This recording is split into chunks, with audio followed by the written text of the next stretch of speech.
Cheating എന്ന് പറയുന്നത് ഒരിക്കലും ഒരു മിസ്റ്റേക്ക് അല്ല, ചോയ്സാണ് അല്ലേ. അത് ഈ വീഡിയോ കാണുന്ന എൻ്റെ ഈ വീഡിയോ കണ്ടുകൊണ്ടിരിക്കുന്ന ആളുകൾക്ക് പലർക്കും ചീറ്റിംഗ് ഫേസ് ചെയ്യപ്പെട്ടിട്ട് വന്നിട്ടുണ്ടാവും. അതായത് ഇപ്പം ഞാൻ പറഞ്ഞു വരുന്നത് എങ്ങോട്ടാന്ന് വെച്ച് കഴിഞ്ഞാൽ, ഒരു കമൻറ്റ് ഞാൻ കണ്ടായിരുന്നു, എന്തിനാണ് ജാസ്മിൻ്റെ പേഴ്സണൽ കാര്യങ്ങൾ സംസാരിക്കുന്നത് എന്നുള്ളത്. ഞാൻ ഇവിടെ നിന്ന് വണ്ടിക്കാശും മുടക്കി കുത്തിപ്പിടിച്ച് ജാസ്മിൻ്റെ വീട്ടിൽ പോയിട്ട് ജാസ്മിൻ്റെ അമ്മയുടെ അച്ഛൻ്റെയും നടുക്കിരുന്ന് കുത്തി കാര്യങ്ങൾ ചോദിച്ചിട്ട് ആ കാര്യങ്ങൾ ഇവിടെ വന്ന് വീഡിയോയിൽ കൂടെ വിളമ്പുന്നതല്ല. ഈ കമൻറ്റ് ഇടുന്നവരടക്കം ഈ വക സംഭവങ്ങൾ ബിഗ് ബോസ് എന്ന് പറയുന്ന ഇത്രയും വലിയൊരു പ്ലാറ്റ്ഫോമിൽ കാണുന്നുണ്ട്. സോ പേഴ്സണലായിട്ട് വെക്കേണ്ട കാര്യങ്ങൾ പേഴ്സണലായിട്ട് ഇരിക്കാതെ പബ്ലിക്കായിട്ട് വന്നു കഴിയുമ്പോൾ ഡെഫിനറ്റ്ലി ഡിസ്കസ് ചെയ്യുന്ന കാര്യങ്ങളാണ്. അതൊക്കെ തന്നെയാണ് ഞാനും ഇവിടെ ചെയ്യുന്നുള്ളൂ. ലൈക്ക് പല യൂട്യൂബേഴ്സിനെ കണ്ടുപഠിക്കും. നിങ്ങളാരും എനിക്ക് ഓൺലൈൻ ക്ലാസ്സോ അല്ലെങ്കിൽ സബ്സ്റ്റിറ്റ്യൂട്ട് എൻസൈക്ലോപീഡിയോ കാര്യങ്ങളോ ഒന്നും അയച്ചു തരേണ്ട ആവശ്യമില്ല. പല ആൾക്കാരും ഇതിനെപ്പറ്റി സംസാരിക്കേണ്ട ഒരു അവസ്ഥയിലേക്ക് എത്തിയത് എന്താണെന്ന് വെച്ച് കഴിഞ്ഞാൽ, ഇപ്പോൾ അത് പേഴ്സണൽ അല്ല, ഇപ്പോൾ അത് പബ്ലിക്കാണ്. ഒരു പുരുഷൻ ഒരു പെണ്ണിനെ ഇവൾ എൻ്റെ പെണ്ണ് അല്ലെങ്കിൽ എൻ്റെ പെണ്ണാന്നും പറഞ്ഞ് സംസാരിക്കുമ്പോൾ അതിൽ അത്രയും സത്യമുള്ളതുകൊണ്ടാണല്ലോ ആ എൻ്റെ പെണ്ണെന്നുള്ളൊരു പ്രയോഗം വരുന്നത്. നിങ്ങൾ ഈ ഇട്ടാവട്ടത്ത് കിടന്നുകൊണ്ട് നിങ്ങൾക്കൊരു പ്രേമം ഉണ്ടാവുന്നു, ആ പെൺകുട്ടി നിങ്ങളെ ചതിക്കുന്നു അല്ലെങ്കിൽ ആണ് നിങ്ങളെ ചതിക്കുന്നു, അങ്ങോട്ടും ഇങ്ങോട്ടും ആ ബന്ധത്തിനിടയിൽ ഒരു ചതി വരുമ്പോൾ നിങ്ങളും നിങ്ങളുടെ ഫ്രണ്ട്സും നിങ്ങളുടെ കുടുംബക്കാരും, ചിലപ്പോൾ കുടുംബക്കാരറിയില്ലായിരിക്കും, നിങ്ങളുടെ ഫ്രണ്ട്സ് മാത്രം അറിയുമ്പോൾ ഉണ്ടാവുന്ന ഒരു ബുദ്ധിമുട്ട് നിങ്ങൾക്കറിയാം അല്ലേ. കുറേ ആൾക്കാർ ചോദിക്കും, കുറേ ആൾക്കാരോട് സമാധാനം കൊടുക്കണം, അതൊക്കെ പോരായിട്ട് ആ ചീറ്റിങ് കാരണം അല്ലെങ്കിൽ ഇത്രയൊക്കെ ചെയ്തിട്ടും എന്തുകൊണ്ട് ഇങ്ങനെ തിരിച്ചു ചെയ്തു, എങ്ങനെ ചെയ്യാൻ പറ്റുന്നുള്ള ചോദ്യങ്ങളും ട്രോമയും കാര്യങ്ങളൊക്കെ കയറി വരാൻ എത്രത്തോളം കഷ്ടപ്പെടുന്ന ആൾക്കാരുണ്ട്. ആത്മഹത്യയെ പറ്റി ചിന്തിക്കുന്ന ആൾക്കാരുകളുണ്ട്. മൊത്തം ഞാൻ പറയട്ടെ, ലൈക്ക് മൊത്തത്തിൽ ലൈഫ് ഇരുട്ടായിട്ട് ഇരുന്ന് പോകുന്ന ആൾക്കാർ എത്രയോ പേരുണ്ട്. ഞാൻ പറഞ്ഞു വരുന്നത് അഫ്സലിനെ പറ്റി തന്നെയാണ്.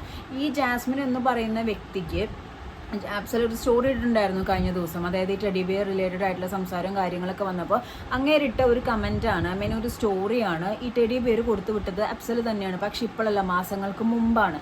അഫ്സൽ കൊടുത്തുവിട്ട ഗിഫ്റ്റ് എന്ന് പറയാനായിട്ട് ജാസ്മിൻ്റെ കയ്യിൽ നെക്ലസും ഒരു റിങ്ങും ഒരു ബ്രേസ്ലെറ്റും ആണ് ഉണ്ടായിരുന്നത്. അതുപോലെ തന്നെ അഫ്സലിൻ്റെ കുറേ ഷർട്ട്സും കാര്യങ്ങളും കൊണ്ടുപോയിട്ടുണ്ടായിരുന്നു എന്ന് പറയുന്നു.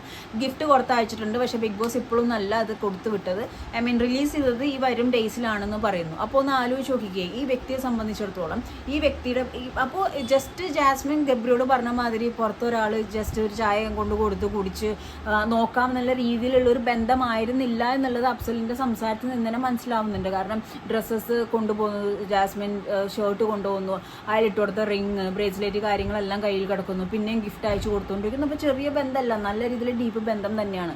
അങ്ങനെ ഒരു ബന്ധമുള്ള വ്യക്തിക്ക് അയാൾ വാങ്ങിച്ചിരുന്ന റിങ്ങും അയാളുടെ ഷർട്ടും വാങ്ങിച്ചു ഇതിൽ വെച്ച് ഇറ്റ്സ് എ ഡീപ്പ് റിലേഷൻഷിപ്പ്. എന്നിട്ട് എങ്ങനെയാണ് ജാസ്മിന് അകത്ത് പോയിട്ട് ഗബ്രിയുടെ അടുത്ത് ജസ്റ്റ് ഒരു എൻഗേജ്മെന്റ് പോലെ ഒരു സംഭവം നടന്നിട്ടുണ്ട് എന്നുള്ള രീതിയിൽ സംസാരിക്കാൻ പറ്റുന്നത്? ഇന്നലെ അഭിഷേക് ചോദിച്ചിട്ടുണ്ടായിരുന്നു ജാസ്മിനോട് പേഴ്സണൽ കാര്യങ്ങളെല്ലാം പറഞ്ഞത് സത്യമാണോ എന്ന്. അഭിഷേകിന് അത്രേ ചോദിക്കാൻ പറ്റുള്ളൂ, പക്ഷെ കലങ്ങിയിട്ടുണ്ടാവും ജാസ്മിൻ എന്താണെന്നുള്ളത്. അപ്പോൾ ഞാൻ പറഞ്ഞു വരുന്നത്, നിങ്ങളുടെ ഇട്ടാവട്ടത്ത് കിട്ടുന്ന നിങ്ങളുടെ തേപ്പ് എന്ന പച്ചമലത്തിൽ തന്നെ പറയാം, നിങ്ങൾക്ക് ഹാൻഡിൽ ചെയ്യാൻ പറ്റുന്നില്ല.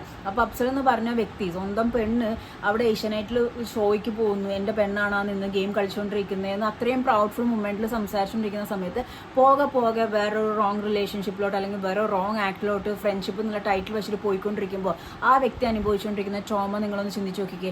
എത്ര ആൾക്കാരോട് സമാധാനം പറയണം? ജാസ്മിനെ സ്നേഹിക്കുന്ന ആൾക്കാരോട് എനിക്ക് പറയാനുള്ളത്, വെറുതെ എന്തിനാണ് അഫ്സലിൻ്റെ വ്യക്തിയെ അടുത്ത് പോയിട്ട് നിങ്ങൾ അറ്റാക്ക് ചെയ്യേണ്ട കാര്യം എന്താണ്? നിങ്ങളൊന്ന് ചിന്തിച്ച് നോക്കിയാൽ നിങ്ങൾ ഈ കമൻറ്റ് ഇടുന്ന ആൾക്കാരുടെ റിലേഷൻ നിൽക്കുന്ന ഒരാൾ ബിഗ് ബോസിൽ പോയി, എന്നിട്ട് മാറി റൂട്ട് മാറി ഗെയിം കളിച്ച് പോയിക്കൊണ്ടിരിക്കുമ്പോൾ നിങ്ങൾക്ക് എങ്ങനെ പിടിച്ചേക്കാൻ പറ്റും? അപ്പോൾ അഫ്സൽ വ്യക്തമായിട്ട് പറയുന്നുണ്ട്, എൻ്റെ കുടുംബത്തിനെയും വലിച്ചിടാതിരിക്കുക, ഞാൻ ഈ പരിപാടിക്ക് ഒന്നുമില്ല, ഇതെല്ലാം ഞാൻ അവസാനിപ്പിച്ചാന്ന് പറയുന്നു. അപ്പോൾ എനിക്ക് തോന്നുന്നത് ഈ ജാസ്മിൻ്റെ കുറേ അന്തം ഫാൻസ് ചെന്ന് അഫ്സലിനെ ചൊറിയുന്നുണ്ടാവും. ഗബ്രി ജാസ്മിൻ റിലേഷൻ കോംബോ ഇഷ്ടപ്പെടുന്നവരും അല്ലെങ്കിൽ അഫ്സൽ ജാസ്മിൻ്റെ വിജയത്തിന് ഒരു വിലങ്ങ് തടിയാവുമെന്ന് വിചാരിക്കുന്ന കുറേ അന്തം ഫാൻസ് ചെന്ന് ചൊറിയുന്നുണ്ടാവും. പക്ഷെ നിങ്ങൾ അല്പം മനുഷ്യത്വം കാണിച്ച് അഫ്സൽ എന്ന് പറയുന്ന വ്യക്തിയെ പറ്റി ഒന്ന് ചിന്തിച്ച് നോക്കുക. കാരണം അയാൾ അത്രയും ഇമോഷണലി ഡൗൺ ആണ്, അത്രയും ഇൻസൾട്ടഡ് ആയിട്ടുണ്ട് പബ്ലിക് പ്ലാറ്റ്ഫോമിൽ. കാരണം അയാളുടെ ചാറ്റ്സ് പുറത്തോട്ട് വന്നിട്ടുണ്ട്, സംസാരങ്ങൾ ഒരുപാട് ആൾക്കാർ അതിനെ പറ്റി ഡിസ്കസ് ചെയ്തിട്ടുണ്ട്. അപ്പോൾ എനിക്ക് മനസ്സിലാവാത്തത്, ഒരു പുരുഷനായിട്ടൊരു ബന്ധം പുറത്ത് സ്റ്റാർട്ട് ചെയ്തിട്ട് ഒരു 3 months അല്ലെങ്കിൽ ഒരു 100 days ഷോയ്ക്ക് വേണ്ടി പോകുമ്പോൾ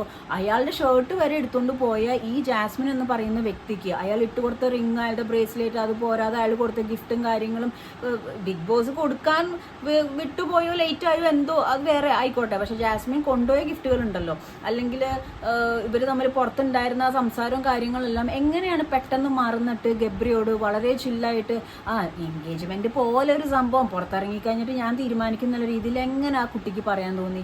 എനിക്ക് എത്ര ആലോചിച്ചിട്ട് ഒരു പിടുത്തം കിട്ടില്ല. ഈ ജാസ്മിൻ്റെ അന്തം ഫാൻസിനോടാണ് ചോദിക്കുന്നത്, നിങ്ങളുടെ പെണ്ണ് അല്ലെങ്കിൽ ഈ പറയുന്ന ഈ ആൺകുട്ടികളാണെങ്കിൽ എന്താണെങ്കിലും റിലേഷൻഷിപ്പിൽ ഇരിക്കുന്ന നിങ്ങൾക്കാണ് ഇങ്ങനെ ഒരു അനുഭവം വന്നതെന്നുണ്ടെങ്കിൽ നിങ്ങൾ ഏത് രീതിയിൽ ഹാൻഡിൽ ചെയ്യും? ഈ 100 days ബിഗ് ബോസ് കഴിഞ്ഞ് കഴിഞ്ഞാൽ പുറത്ത് ലൈഫ് എന്ന് പറയുന്ന ഒരു സംഭവമുണ്ട്, മനസ്സിലായോ? ആ മനുഷ്യന് എത്ര ആൾക്കാരോട് സമാധാനം പറയേണ്ട വന്നിട്ടുണ്ടാവും, അവരുടെ കുടുംബക്കാർ, അവരുടെ ഫ്രണ്ട്സ്, ഈ വീഡിയോസ് അത് പോരാതെ ഒരു ബന്ധമില്ല, ഒരു കാര്യമില്ല, ഒന്നും ഒരു കഥ അറിയാതെ പോയിട്ട് കമൻ്റ് ഇടുന്ന ആൾക്കാരെ തെരുവിലും ഒക്കെ വേറെ. അപ്പോൾ ഒരു പെങ്കൊച്ചി കാരണം ഇവിടെ ഒരു പുരുഷന് ഇല്ലാതായത് അയാളുടെ മാനം, അയാളുടെ ലൈഫ്, അയാളുടെ സമാധാനം. എന്നിട്ടും ജാസ്മിനെ പൊക്കി പിടിച്ച് നടക്കുന്നവരുണ്ട്. ഇപ്പം ഞാൻ ജാസ്മിനെ പോസിറ്റീവ്സും പറയുന്നുണ്ട്, നെഗറ്റീവും പറയുന്നുണ്ട്. പക്ഷേ it's A clear cheating. Engagement പോലത്തെ ഒരു സംഭവം കഴിഞ്ഞിട്ടുള്ളൂ എന്ന് പറഞ്ഞാൽ എൻ്റെ അകത്ത് പോയിട്ട് ഗബ്രിയോട് സംസാരിച്ചത് നുണയല്ലേ? ഇന്നലെ അഭിഷേക് ചോദിച്ചത് സത്യമല്ലേ? പേഴ്സണൽ കാര്യങ്ങൾ എന്ന് പറഞ്ഞാൽ ഇത്രയും ഡീപ്പായിട്ടുള്ള റിലേഷനാണെന്നുള്ളത് അവിടെ ഇതേവരെ ഗബ്രിയോട് സംസാരിച്ച് ഞാൻ കേട്ടിട്ടില്ല. നിങ്ങൾ കേട്ടിട്ടുണ്ടോ? അപ്പോൾ ഇറ്റ്സ് എ റിക്വസ്റ്റ്. ആ മനുഷ്യനെ എവിടെയെങ്കിലും പോയി ജീവിച്ചോട്ടെ. ആ മനുഷ്യൻ്റെ സ്ഥാനത്ത് വേറെ ആരെങ്കിലും ആയിരുന്നെങ്കിൽ ആത്മഹത്യക്ക് വരെ തുനിഞ്ഞാണ്. പക്ഷേ എല്ലാം അവസാനിപ്പിച്ചിട്ടും ഇൻസ്റ്റാഗ്രാമിൽ സ്റ്റോറി ഇട്ടിട്ടും പിന്നെയും അന്തം ഫാൻസ് പോയി ചൊറിഞ്ഞുകൊണ്ടിരിക്കുന്നു. ആൻഡ് ഈ സൈബർ അറ്റാക്ക് എന്ന് പറയുന്ന സംഭവം ആളുകൾ ചെയ്യുന്നത് കേരള പോലീസിൻ്റെ തോൽവിയാണ്, അവരുടെ കഴിവുകേട് എന്ന് ഞാൻ ഇപ്പോഴും സ്റ്റിക്ക് ഓൺ ആയിട്ട് തന്നെ പറയും. സോ എനിക്ക് അഫ്സലായിട്ടൊരു ബന്ധമില്ല, ഞാൻ അഫ്സലിനെ കണ്ടിട്ടില്ല, എനിക്കൊന്നും അറിയില്ല. പക്ഷേ ഒരു ഹ്യൂമാനിറ്റി അല്ലെങ്കിൽ ഒരു ഹ്യൂമൻ ഇമോഷൻ വെച്ചിട്ട് നോക്കുമ്പോൾ ചീറ്റിംഗ് എന്ന് പറയുന്നത് വലിയൊരു സംഭവം തന്നെയാണ്. അത് ഇട്ടാവട്ടത്ത് നടക്കുമ്പോഴും ഇത്രയും വലിയ പ്ലാറ്റ്ഫോമിൽ നടക്കുമ്പോഴും കണ്ടു നിൽക്കുന്ന ആത്മാർത്ഥമായിട്ട് സ്നേഹിക്കുന്ന ഒരാൾക്ക് സഹിക്കില്ല. അപ്പോൾ എൻ്റെ പെണ്ണെന്നൊക്കെ വെറുതെ ലെസ്റ്റ് അല്ല, അത് ലവ് ആണ്. അത് ആത്മാർത്ഥമായിട്ട് സ്നേഹിക്കുന്നവർക്ക് ഞാൻ പറയണ കലങ്ങിയിട്ടുണ്ടാവും.